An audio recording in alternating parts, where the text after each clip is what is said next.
সিঙ্গাপুরে গাঁজা আমদানির দায়ে এক ব্যক্তির মৃত্যুদণ্ড কার্যকর করেছে দেশটির কর্তৃপক্ষ।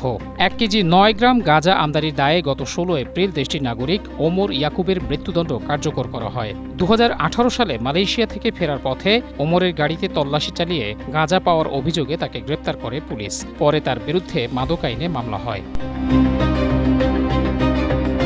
এদিকে ওমরের বিরুদ্ধে করা এই মাদক মামলার সত্যতা নিয়েও বিতর্ক উঠেছিল।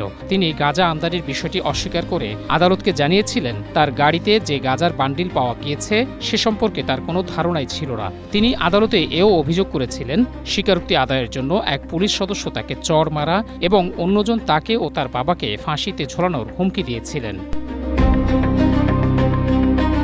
তবে ওমরের এই অভিযোগকে নির্ভরযোগ্য নয় বলে জানায় দেশটির উচ্চ আদালত। এরপর তাকে দোষী সাব্যস্ত করার বিরুদ্ধে আবেদন করলেও তা নাকচ করে দেয়া হয়। গত ১৫ এপ্রিল ওমরের মৃত্যুদণ্ড কার্যকর বন্ধের আহ্বান জানিয়েছিল আন্তর্জাতিক মানবাধিকার সংস্থা হিউম্যান রাইটস ওয়াচ, কিন্তু সেই আহ্বানে সাড়া দেয়নি সিঙ্গাপুর কর্তৃপক্ষ।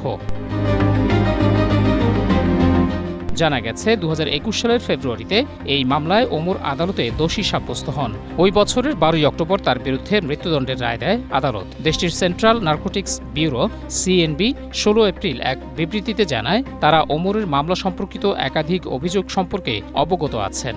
সিঙ্গাপুরের মাদক আইনে মাত্র ৫০০ গ্রাম গাঁজা আমদানির জন্য মৃত্যুদণ্ডের বিধান রয়েছে।